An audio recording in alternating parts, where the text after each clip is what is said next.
ஆன்மீக தேடல் நிகழ்ச்சிக்கு உங்களை அன்புடன் வரவேற்கின்றேன். அன்பார்ந்தவர்களே, விவிலியமும் குரானும் ஓர் ஒப்பீட்டு பார்வை எனும் தலைப்பில் இதுவரை 32 பதிவுகள் செய்திருக்கிறேன். அதாவது குரானின் முதல் அதிகாரம் சூரத்துல் அல் பாத்திகாவில் மொத்தம் 7 வசனங்கள் மட்டுமே உள்ளன. இரண்டாம் அதிகாரம் சூரத்துல் பகராவில் மொத்தம் 286 வசனங்கள் உள்ளன. மூன்றாம் அதிகாரம் சூரத்துல் ஆல இம்ரானில் மொத்தம் 200 வசனங்கள் உள்ளன.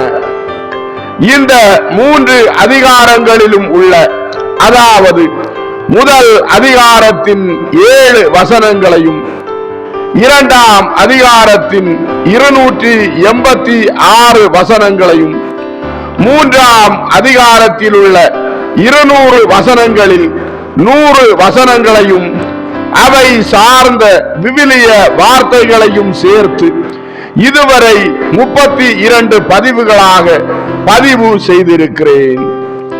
குரானில் சில வசனங்கள் பற்றி குறிப்பிட்டு சொல்வதற்கு எதுவும் இல்லாமல் இருந்திருக்கிறது. அதை போலவே மூன்றாம் அதிகாரம் சூரத்துல் ஆல இம்ரான் 101ஆம் வசனம் முதல் 200ஆம் வசனங்கள் வரை குறிப்பிட்டு சொல்வதற்கு எதுவும் இல்லாதிருப்பதால் நான்காம் அதிகாரம் சூரத்துன் நிசாவு பற்றி இன்று பார்க்க இருக்கிறோம். இந்த அதிகாரத்திலும் குறிப்பிட்டு சொல்வதற்கு எதுவும் இல்லாத வசனங்கள் இருப்பதால் இனி வரும் விவிலியமும் குரானும் ஓர் ஒப்பீட்டு பார்வை நிகழ்ச்சியில் குரானில் உள்ள எந்தெந்த வசனங்கள் குறிப்பிட்டு சொல்வதற்கு விஷயங்கள் இருக்கின்றதோ அந்தந்த குரான் வசனங்களும் அவை சார்ந்த விவிலிய வார்த்தைகளையும் பற்றி பார்ப்போம். விவிலியமும் குரானும் ஓர் ஒப்பீட்டு பார்வை, பாகம் 33, அதிகாரம் 4, சூரத்துன் நிசாவு வசனங்களும் அந்த வசனங்கள் சார்ந்த விவிலிய வார்த்தைகளையும் பற்றி பார்ப்போம். விவிலியத்தை முழுமையாக வாசித்தவர்களுக்கு தெரியும், விவிலியத்தில் ஒரு இடத்திலும் கூட ஒரு மனிதன் பல பெண்களை திருமணம் செய்யும்படி கடவுள் சொல்லவில்லை. ஆனால் விவிலியத்தில் உள்ள சில மனிதர்கள் ஒன்றுக்கு மேற்பட்ட பெண்களை திருமணம் செய்திருக்கிறார்கள். அது அந்த தனிப்பட்ட மனிதர்களின் விஷயமே தவிர அப்படி திருமணம் செய்ய கடவுள் ஒரு இடத்திலும் கூட அப்படி சொல்லவில்லை. இயேசு இந்த உலகில் வாழ்ந்து போதித்து திருமணத்தை உன்னத நிலைக்கு உயர்த்தினார். எனவே இயேசுவை பின்பற்றியவர்கள் இயேசுவின் போதனையை பரப்ப ஒரு மாபெரும் இயக்கமாக உலகம் முழுவதும் ஒரே இயக்கமாக இயேசுவை பின் செல்கிறார்கள். இயேசுவே இந்த இயக்கத்தை ஏற்படுத்தினார். மார்க்கு நற்செய்தி அதிகாரம் 3 வசனங்கள் 13 முதல் 15 வரை உள்ள பகுதியில் இயேசு மலை மேல் ஏறி தாம் விரும்பியவர்களை தம்மிடம் வரவழைத்தார். அவர்களும் அவரிடம் வந்தார்கள். தம்மோடு இருக்கவும் நற்செய்தியை பறைசாற்ற அனுப்பப்படவும் பேய்களை ஓட்ட அதிகாரம் கொண்டிருக்கவும் அவர் 12 நியமித்தார். அவர்களுக்கு திரு தூதர் என்றும் பெயரிட்டார். மேலும் மார்க்கு நற்செய்தி அதிகாரம் 16 வசனங்கள் 15 மற்றும் 16 இயேசு அவர்களை நோக்கி, உலகெங்கும் சென்று படைப்பிற்கெல்லாம் நற்செய்தியை பறைசாற்றுங்கள். நம்பிக்கை கொண்டு திருமுழுக்கு பெறுவோர் மீட்பு பெறுவர், நம்பிக்கை அற்றவரோ தண்டனை தீர்ப்பு பெறுவர் என்றார். மேலும் யோவான் நற்செய்தி அதிகாரம் 20 வசனங்கள் 21 முதல் 23 வரை உள்ள பகுதியில் இயேசு மீண்டும் அவர்களை நோக்கி, தந்தை என்னை அனுப்பியது போல நானும் உங்களை அனுப்புகிறேன் என்றார். இதை சொன்னபின் அவர் அவர்கள் மேல் ஊதி, தூய ஆவியை பெற்றுக் கொள்ளுங்கள். எவருடைய பாவங்களை நீங்கள் மன்னிப்பீர்களோ அவை மன்னிக்கப்படும், எவருடைய பாவங்களை மன்னியாதிருப்பீர்களோ அவை மன்னிக்கப்படாது என்றார். மேலும் மத்தேயு நற்செய்தி அதிகாரம் 16 வசனங்கள் 18 மற்றும் 19 இயேசு பேதுருவை பார்த்து, உன் பெயர் பேதுரு, இந்த பாறையின் மேல் என் திருச்சபையை கட்டுவேன், பாதாளத்தின் வாயில்கள் அதன் மேல் வெற்றி கொள்ளாது, விண்ணரசின் திறவுகோல்களை நான் உன்னிடம் தருவேன். மண்ணுலகில் நீ தடை செய்வது விண்ணுலகிலும் தடை செய்யப்படும், மண்ணுலகில் நீ அனுமதிப்பது விண்ணுலகிலும் அனுமதிக்கப்படும் என்றார். மேலும் திருத்தூதர் பணிகள் நூல் அதிகாரம் 2 வசனங்கள் 42 முதல் 47 வரை உள்ள பகுதியில் அவர்கள், அதாவது நம்பிக்கை கொண்ட மக்கள், திருத்தூதர் கற்பித்தவற்றிலும் நட்புறவிலும் அப்பம் பிடுவதிலும் இறை வேண்டலிலும் உறுதியாய் நிலைத்திருந்தார்கள். மக்கள் அனைவரிடமும் அச்சம் நிலவியது. திருத்தூதர் வழியாக பல அருஞ்செயல்களும் அடையாளங்களும் நிகழ்ந்தன. நம்பிக்கை கொண்டோர் அனைவரும் ஒன்றாயிருந்தனர், எல்லா உடைமைகளையும் பொதுவாய் வைத்திருந்தனர். நில புலன்களும் பிற உடைமைகளும் உடையோர் அவற்றை விற்று அனைவருக்கும் அவரவர் தேவைகளுக்கேற்ப பகிர்ந்தளித்தனர். ஒவ்வொரு நாளும் அவர்கள் ஒரே மனதோடு கோவிலில் தவறாது கூடி வந்தார்கள். பேருவகையோடும் எளிய உள்ளத்தோடும் வீடுகள் தோறும் அப்பத்தை பிட்டு உணவை பகிர்ந்து உண்டு வந்தார்கள். அவர்கள் கடவுளை போற்றி வந்தார்கள். எல்லா மக்களுடைய நல்லெண்ணத்தையும் பெற்றிருந்தார்கள். ஆண்டவரும் தாம் மீட்டு கொண்டவர்களை நாள்தோறும் அவர்களோடு சேர்த்து கொண்டே இருந்தார் என்று எழுதப்பட்டுள்ளது.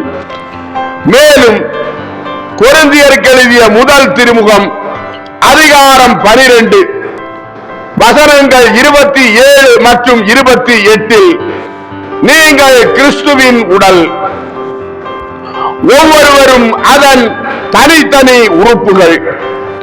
அவ்வாறு திருச்சபையிலும் கடவுள் முதலாவது திருத்தூதர்களையும், இரண்டாவது இறை வாக்கினர்களையும், மூன்றாவது போதகர்களையும், பின்னர் வல்ல செயல் செய்வோர்களையும், அதன் பின் பிணி தீர்க்கும் அருள் கொடை பெற்றவர்கள், துணை நிற்பவர்கள், தலைமையேற்று நடத்துபவர்கள், பல்வகை பரவச பேச்சு பேசுகிறவர்கள் ஆகியோரையும் ஏற்படுத்தினார்.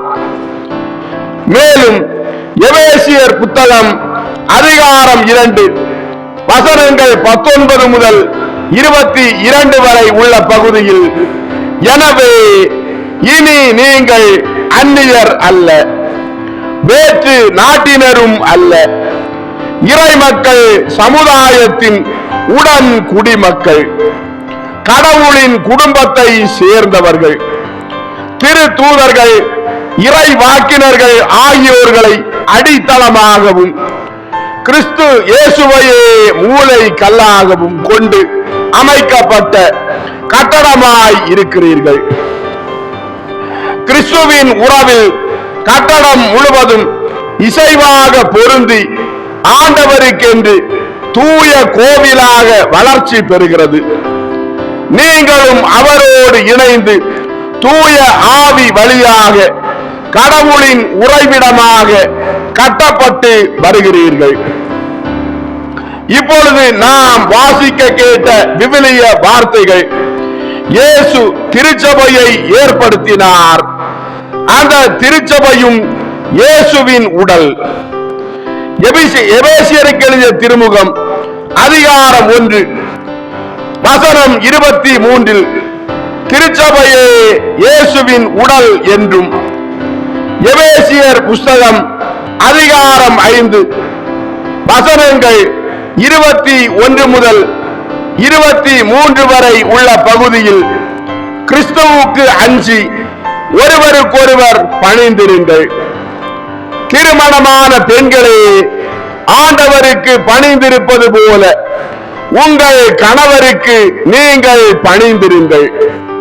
ஏனெனில் கிறிஸ்து திருச்சபைக்கு தலையாய் இருப்பது போல கணவர் மனைவிக்கு தலையாய் இருக்கிறார்.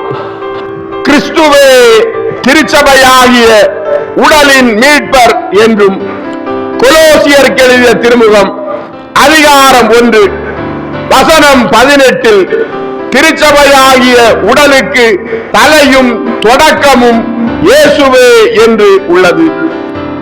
இந்த திருச்சபையை சார்ந்த யாரும் மனைவி இறக்காமல் வேறொரு பெண்ணை திருமணம் செய்ய முடியாது. விபசாரத்தை தவிர வேறு எந்த காரணத்திற்காகவும் மனைவியை விலக்கிவிடவும் முடியாது. ஒருவனுக்கு ஒருத்தி, இதுவே திருச்சபையின் போதனை. அப்படி இருக்கும்போது குர்ஆனில் அதிகாரம் 4 சூரத்துன் நிசாவு வசனம் 3 கிறிஸ்தவ மார்க்கத்திற்கு எதிரான முறையில் இருப்பதை இப்போது பார்க்கலாம். அனாதை பெண்களை திருமணம் செய்து கொண்டு அவர்கள் விஷயத்தில் நீதமாக நடக்க மாட்டோம் என நீங்கள் அஞ்சினால், மற்ற பெண்களில் உங்களுக்கு விருப்பமானவர்களை 2-2ஆகவோ 3-3ஆகவோ 4-4ஆகவோ நீங்கள் திருமணம் செய்து கொள்ளலாம். அவ்வாறு பலரை திருமணம் செய்தால் அப்போதும் அவர்களுக்கிடையில் நீங்கள் நீதமாகவே நடந்து கொள்ள வேண்டும். நீங்கள் நீதமாக நடக்க முடியாதென பயந்தால் ஒரு பெண்ணை மட்டும் திருமணம் செய்து கொள்ள வேண்டும். அல்லது நீங்கள் வாங்கிய அடிமை பெண்ணையே போதுமாக்கிக் கொள்ளுங்கள். நீங்கள் தவறு செய்யாமல் இருப்பதற்கு இதுவே சுலபமான வழியாகும் என்கிறது. விவிலியம் முழுவதிலும் எங்குமே கடவுள் சொல்லாத ஒன்றை குர்ஆனில் சொல்லப்பட்டிருக்கிறது. இந்த கருத்து இயேசுவின் மறை உடலாகிய திருச்சபையின் கொள்கை கோட்பாட்டிற்கு எதிராக இருக்கிறது. அன்பார்ந்தவர்களே, ஆன்மீக தேடல், விவிலியமும் குர்ஆனும் ஓர் ஒப்பீட்டு பார்வை. பாகம் 33 அதிகாரம் 4 சூரத்துன் நிசாவு வசனம் 3 அந்த வசனத்தை பற்றிய விவிலியம் மற்றும் திருச்சபையின் கொள்கை கோட்பாடு பற்றியும் உள்ள நிகழ்ச்சி இதோடு நிறைவடைந்தது. அடுத்த நிகழ்ச்சியில் உங்களை சந்திக்கும் வரை உங்களிடமிருந்து விடைபெறும் உங்கள் ஜான் பிரிட்டோ. ஆன்மீக தேடல் தொடரும். நன்றி.